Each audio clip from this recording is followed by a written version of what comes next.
Gracias por la invitación a Oxfam, a Kira y también a GETIC. Creo que es un evento interesante, vamos a poder debatir, creo que va a ser lo más interesante.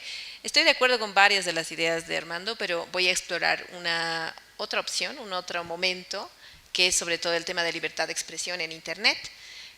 Así que probablemente el primer grupo de slides los vamos a pasar un poco rapidito, ¿ya? La siguiente, por favor. Bueno, primero, esto que nos ha comentado Armando como utopías y distopias, ¿no? Internet en Bolivia es un espacio de lucha política partidaria desde el referéndum, básicamente, desde el referéndum constitucional. ¿Por qué no antes? Porque antes sí habían sitios web y habían redes sociales, pero no se utilizaban, no se ponían recursos, dinero para la ejecución, para llevar o no mucho dinero, para llevar esas campañas. A partir de este referéndum comenzamos a ver que hay contrataciones de profesionales y hay recursos que se invierten en el tema. Y eso creo que es importante de ver. ¿Por qué? Porque genera un quiebre, genera también el ingreso de nuevos actores, los actores políticos, a Internet. Antes de eso, Internet sí igual era un espacio político, incluso en Bolivia. Digo incluso en Bolivia porque el mundo ha estado un poquito más movido con Internet. ¿De qué manera? De una manera más ciudadana. Era evidentemente un espacio de ejercicio de derechos. Por ejemplo, libertad de expresión, derecho de reunión, acceso al conocimiento, a la información, a la cultura, con las movilizaciones que nos ha comentado Armando en la primavera árabe, el 2011, indignados, Occupy Wall Street, etcétera. También nosotros tenemos una expresión con Tibnis, pero es un poco más pequeña. Entonces, el 2011 y antes del 2011 es un momento en que la sociedad civil utiliza estos espacios. Entonces, es un espacio político, tal vez no tanto de lucha en ese momento, aunque algo. Y luego en Bolivia comienza este momento hace 2 años y medio, donde sí comenzamos a tener esas experiencias y cada vez más experimentamos algunas cosas nocivas dentro de Internet, estas dinámicas que intentan lastimar el espacio común que es Internet de deliberación. Entonces comenzamos a hablar de fake news o noticias falsas, posverdad, ¿no? Discurso de odio, tal vez no nos suena tanto, pero cuando nos acosan y nos tratan mal y nos gritan, e incluso nosotros a veces salimos con frases de este tipo en redes sociales, las tropas de trolls, ¿no? Así, perfiles que van y que acosan y que tratan de tratar mal a las personas, cuentas falsas, censura, acoso, otras violencias. Estas cosas están pasando y ya están pasando en nuestro Internet también. Sí en el espacio político, pero también en un espacio no político que vivimos cotidianamente. Entonces, estas dinámicas nocivas que son relativamente recientes restringen las libertades, restringen la posibilidad principalmente de expresarse en Internet. Además, buscan eso, buscan callar voces de activistas, buscan callar voces de gente que tiene posiciones políticas diferentes a la propia. Vamos, por favor. Y voy a hablarles muy rápido de qué es una noticia falsa. Una noticia falsa no es solamente una noticia que tiene datos falsos, sino es una noticia que tiene contenido principalmente emotivo, que quiere causar alarma, que llama a la acción y que sí, probablemente hay algunos datos ahí que no son tan precisos y normalmente no tiene fuente identificable. Por ejemplo, decir, una persona de gobierno dijo, no es una fuente identificable. La leemos y nos parece normal, nos parece incluso una noticia, pero no es. Tiene que decir el nombre de la persona, tenemos que entender quién está declarando. Solo como un ejemplo, una noticia falsa que no era política, sino que quería solo generar alarma, esto del arroz plástico, ¿no? Nos han hecho creer que los chinos estaban haciendo arroz plástico y que estábamos consumiendo y que además hacían daño a la salud. ¿Por qué se generan estas noticias un poco al margen, no políticas, pero que quieren causar alarma? Precisamente eso, quieren tener a la gente como en un estado como, ¿no?, muy alto, de manera que cuando vienen noticias de otro tipo, las vamos a creer más fácilmente. Siguiente, el discurso de odio básicamente es un discurso de contenido discriminatorio y agresivo, cuyo objetivo es degradar o humillar a un grupo que históricamente ha sido denigrado y que llama a la acción. Es decir, no cualquier cosa es discurso de odio, no solo que yo diga mal algo contra alguien o contra un grupo es discurso de odio, sino que tengo que llamar a la acción. Es decir, con todo esto que les he contado, vamos a hacer esto, ¿no? Vamos, no voy a dar más detalles, me voy a ir un poquito rápido. Tropas de trolls y cuentas falsas, básicamente una cuenta falsa, entendemos, es una cuenta que no tiene una persona por detrás y no está publicando esa persona las cosas que realmente piensa, siente, vive, etcétera. Algunas veces es bueno tener cuentas falsas, muchos de nosotros debemos tenerlas y sirven para diversos fines. Cuando sirven para fines malos, muchas veces son en realidad trolls, es decir, cuentas que van y atacan.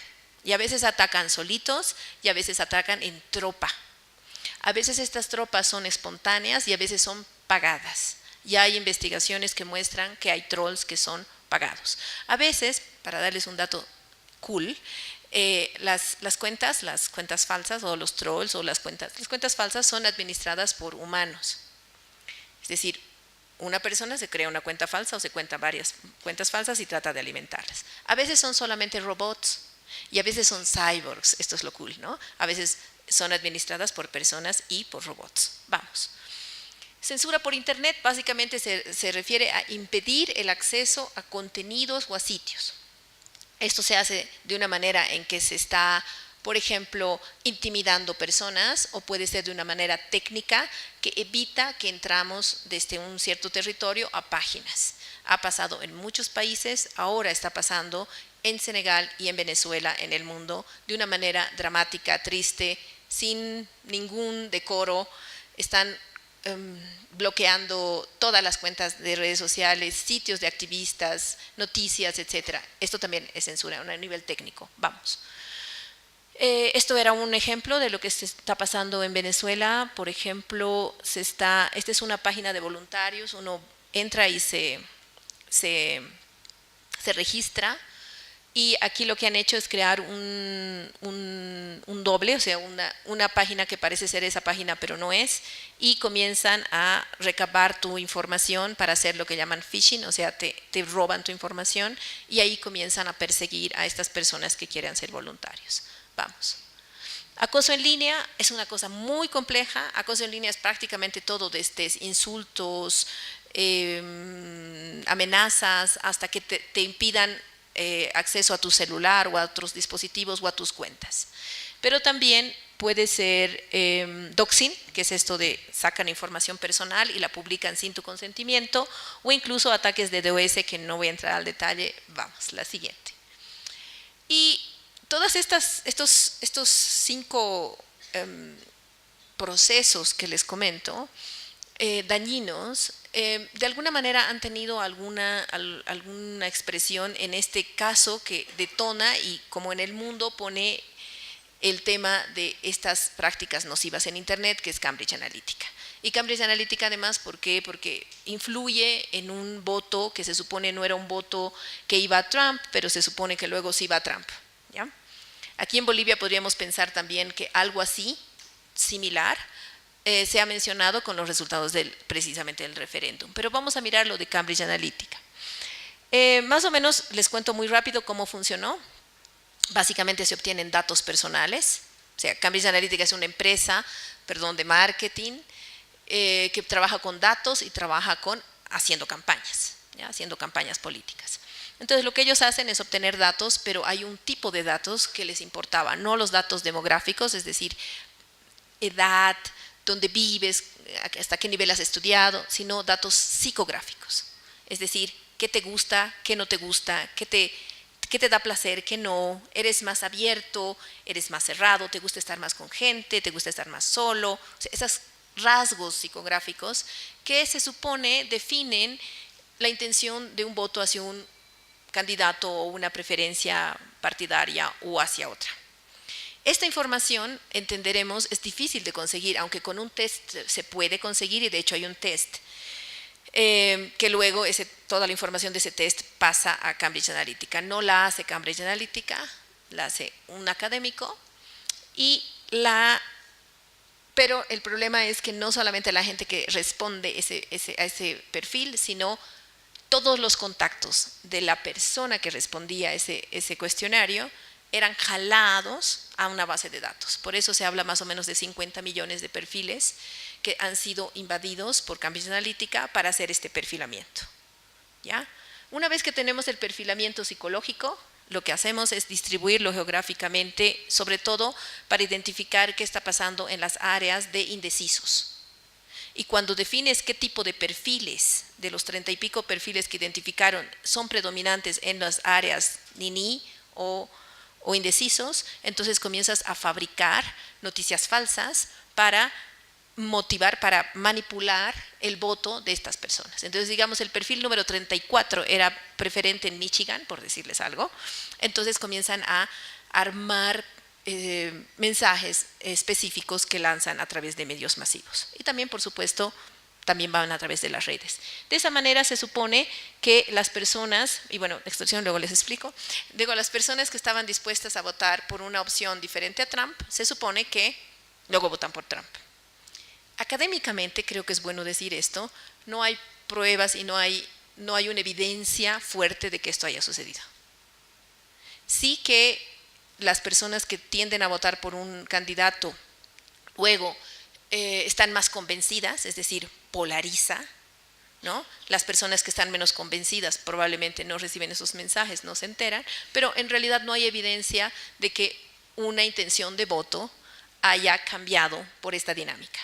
De hecho, la pregunta, y es una pregunta que Armando estaba haciendo en la investigación, es ¿por qué votamos como votamos? Espero que alguna vez termine la investigación y nos dé el gusto de escucharlo. La verdad que votamos por razones más complejas, no solamente por un mensaje. Votamos porque el grupo de pares, el grupo de amigos vota de cierta forma, votamos porque la familia vota de cierta forma, votamos por cálculo. Si trabajo en gobierno probablemente tienda más a votar por el partido oficialista porque depende de eso probablemente mi sueldo, ¿no? Votamos por muchas cosas. También votamos por el color de la papeleta. Si nos gusta más el día, si eres indeciso y te vas y dices, pues aquí, o la foto, también pasa eso. Entonces es más compleja la decisión de voto como para entender que por una teoría de aguja hipodérmica de comunicación, si les interesa mirarlo un poquito, lo buscan, los mensajes que han sido inyectados han logrado un cambio de voto. Interesante en todo caso entender que este fenómeno está pasando y es nocivo. ¿Por qué? Porque la deliberación se afecta y sí se manipula mínimamente la sensación. Vamos. Esto que está pasando esto ha pasado en Colombia, me ha parecido interesante porque ya lo han tomado un poco en broma y lo que han hecho es un minuto a minuto de las noticias falsas en la elección, ¿no? Y comenzaban como a hacer una cobertura no de lo que pasaba, sino de las noticias falsas durante la elección. Vamos. Hasta aquí lo que pasa en Internet, la novedad en Internet, que es que en Internet tenemos la sensación de que es un lugar más inseguro, de que están pasando cosas que son nocivas, que es difícil expresarse ahí porque nos atacan y probablemente incluso nos ponemos en riesgo. Es verdad, esto también está pasando en Internet, pero creo que vale la pena revisar esta noción que es de libertad de expresión. ¿Qué dice esto? La libertad de expresión es un derecho humano, es decir, es un derecho que tenemos por el simple hecho de ser humanos. Es decir, todos tenemos el derecho de podernos expresar libremente. Y vamos a verlo más adelante, pero lo que me ha gustado mucho revisando esto, que incluso dice, y sobre todo, las ideas que son incómodas, que son contrarias a como nosotros pensamos, que son incluso agresivas, son las ideas más bienvenidas porque precisamente forman la base de una sociedad democrática. Es decir, si solamente pidiéramos libertad de expresión y dijéramos, sí, está bien la libertad de expresión, pero tiene que ser educado, tiene que ser informado, tiene que ser gente que sabe opinar, entonces lo que estamos haciendo es restringir libertad de expresión. Dicho eso, ¿cómo estas dinámicas que estamos viendo en Internet juegan? Porque hay muchas noticias falsas o porque hay muchos trolls, la idea va a ser callar voces en Internet. Ahí comienzo. Ok, entonces, el principio de libertad de expresión dice, tiene como norte la creación de condiciones para la existencia de una sociedad democrática y plural. La Corte Interamericana de Derechos Humanos ha señalado que el concepto de orden público requiere garantías a la circulación de la mayor cantidad posible de noticias, opiniones e ideas. Dicho así, dice, sí, claro, ¿no? Está muy bien, tiene que ser así. Pero ¿qué pasa cuando sale algo que a mí no me gusta? O sea, ha pasado recién, en el Santa Cruz se ha publicado una nota que hace como, es un poco agresiva en el tono de ir en contra de feministas, y se ha lanzado, se ha abierto un grupo de gente que decía que debía no permitirse la publicación de ese artículo, porque iba en contra, se supone, de una posición feminista y si era agresiva, hablaba de feminazis, por ejemplo, ¿no?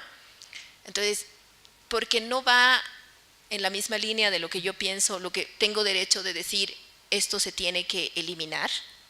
O sea, no eliminar, no publicar. Se le pedía al medio que elimine ese tipo de opiniones. Vamos. Pero es verdad que siempre que se habla de libertad de expresión se dice, sí, pero es que hay límites a la libertad de expresión, no cualquiera puede decir lo que sea. Sí, es verdad. Estas son las restricciones aceptadas por la Corte Interamericana de Derechos Humanos. Apología al odio nacional, racial o religioso. O sea, alguien que está haciendo apología, es decir, está hablando, está promoviendo que haya odio nacional, es decir, contra bolivianos, contra chilenos, contra paraguayos, contra quien sea. Odio racial contra un grupo étnico en específico o una raza en específico o religioso. Esa es una restricción. Esta expresión no debería ser pública o no debería existir. El respeto a los derechos o a la reputación de los demás, sí, no se puede, eso es un delito, ¿no? Es un delito penal, está codificado, se sabe cómo se tiene que proceder en este caso. La protección de la seguridad nacional, el orden público y la protección de la salud o la moral públicas. Estas son las restricciones aceptadas por la Corte Interamericana de Derechos Humanos. No dice, por ejemplo, opiniones políticas diversas, ¿sí? Vamos. Interferencias a la libertad de expresión. Aquí me parecía interesante porque es una declaración conjunta del relator especial de libertad de expresión de la Comisión Interamericana, del relator especial de Naciones Unidas para libertad de opinión y expresión y del representante sobre la libertad de medios de organización para la seguridad y la cooperación en Europa. Es decir, 3 relatores, 3 instituciones que se ponen de acuerdo para hacer una declaración. ¿Qué dicen al respecto de la libertad de expresión y de estas expresiones de odio, de estas expresiones de acoso en línea y fuera de línea? Dice: las expresiones que incitan al racismo, la discriminación, la xenofobia y la intolerancia son dañinas y que si bien es necesario establecer medidas que rijan estas expresiones, dichas medidas pueden interferir con la libertad de expresión. ¿A qué se está refiriendo? Hay mucha normativa ya que está saliendo en varios países contra son las leyes contra el odio. Lo que hacen en realidad es restringir posibilidades de las personas para expresarse libremente, sobre todo en Internet. Y dice, y por ende deben someterse a un conjunto de estándares mínimos de legalidad, legitimidad y necesidad. He borrado el siguiente slide que era cuáles son las sugerencias de cómo se debe desarrollar normativa, es decir, hay en esta declaración conjunta, que se las voy a poner en el grupo, que todo el mundo creo que ha entrado ya al grupo de WhatsApp, si quieren revisar cuáles son las sugerencias para desarrollar normativa al respecto, ¿ya? No voy a abundar en eso. Vamos. Creo que hay una o dos más. La siguiente, por favor. La siguiente. La siguiente, muchas gracias. Y hay unos discursos especialmente protegidos, es decir, hay unas expresiones especialmente protegidas. ¿Por qué? Porque son polémicas. Se escucha en muchas noticias que se debería eliminar este tipo de mensajes, ¿ya?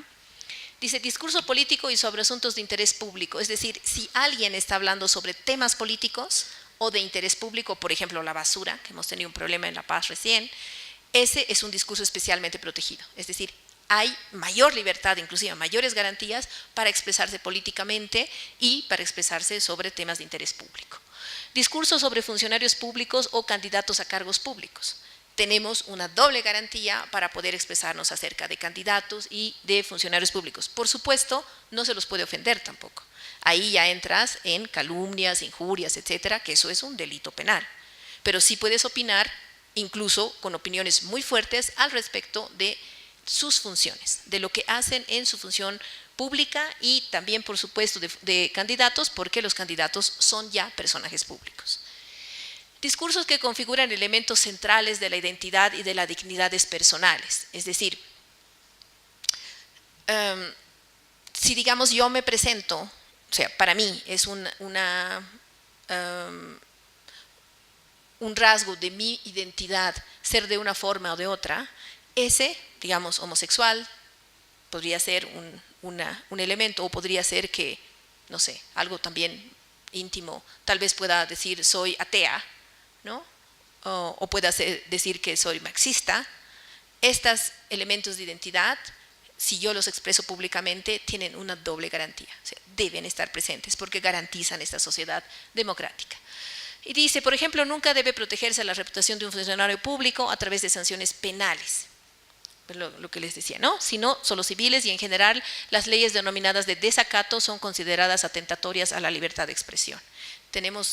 Había un caso aquí en Bolivia, ya no recuerdo muy bien sobre el tema, pero bueno, la idea es que básicamente los funcionarios públicos, por supuesto, no puedes denigrar su honor, pero en caso que sucediera algo muy fuerte en una opinión contra un funcionario, la pena no debe ser de Código Penal, sino civil. ¿Ya? Estoy hablándoles de cositas un poco legales, pero creo que vale la pena en temas de libertad de expresión. Si no estoy mal, es lo último. La siguiente, por favor. Bueno, solo para comentarles, por si quieren mirar algunas de las regulaciones complicadas que están saliendo. Honduras, que estaba debatiendo la creación de comisiones de ciberseguridad, que incluso obligaban a esas compañías a presentar informes sobre los contenidos, a las compañías, hablando Facebook, todas estas plataformas, a presentar informes sobre contenidos filtrados y autorizados. Ecuador, ley contra discurso de odio. Chile presentó una ley contra la incitación del odio. Y en Bolivia hemos escuchado el anuncio de ley contra la mentira, pero entiendo que ha sido parado. Y tampoco tenemos más elementos para juzgarlo. No son necesariamente leyes que van en contra de la libertad de expresión, pero algunos elementos sí están como ahí, ¿ya? O algunas que de frente van en contra de la libertad de expresión. Vamos. Y bueno, sí, creo que esto está bien. Si quisiéramos normar el tema de libertad de expresión, es decir, regular las redes sociales, es así como lo hemos conocido, deberíamos tener en cuenta que hay alguna normativa ya previa en Bolivia, ¿no? O sea que a veces no se tiene, tal vez la salida no es sobre legislar. Entonces tenemos Código Penal, como les decía, hay varios temas en el Código Penal, ley contra toda discriminación, la ley 243 contra el acoso y la violencia política hacia las mujeres. O sea, tenemos una normativa que no porque, o sea, sí sirve también para espacios web. Más bien falta un marco normativo que preserve los datos de las personas, es decir, una ley de protección de datos personales, porque obviamente nuestros datos también están circulando libremente en el espacio nacional, y sí sería bueno además pensar cómo hacemos para que estas empresas que se llevan nuestros datos, como nos contaba Armando, Facebook, Twitter, etcétera, todas, WhatsApp, todas, ¿no? Y utilizan nuestros datos sin que realmente sí firmamos, pero sin saber realmente lo que firmamos, ¿cómo podemos poner algún stop, ¿no? Algún paro ahí? Ok, vamos. Eso. Entonces, básicamente la idea es que sí hay cosas que están pasando en Internet que son delicadas, son complicadas y están yendo en contra de nuestra libertad de expresión. Pero el cuidado que estoy queriendo tener aquí es que probablemente la sobrelegislación no es el camino, probablemente intentar pensar que vamos a poner límites a los discursos de odio o a los acosos no es el camino, porque ahí el problema es quién juzga qué es contenido de odio y quién dice que no es contenido de odio. Ese es un debate fenomenal en Facebook, que tiene personas y tiene robots juzgando qué es odio y qué no es, pero también las mismas personas podemos entender que algo sí es y algo no es, ¿no? Si digamos un robot escucha a alguien de Argentina que le dice, no sé, o alguien, ¿dónde dice huevón? Chile, ¿no? Si alguien le dice huevón a su amigo, puede sentirse que es algo fuerte, pero en realidad es una palabra que se usa para cercanía. Entonces, ahí es complicado. Entonces, hay que mirar que el tema de libertad de expresión en Internet probablemente tiene que ir por educación, por alfabetización digital, y más bien, más que sobre legislar, más bien intentar que haya una autorregulación de los usuarios y que en casos que realmente no existe legislación, como por ejemplo ciberlinchamientos, en Bolivia, probablemente sí, ahí sí se abre un espacio, pero no para todos los casos. Eso es, muchas gracias.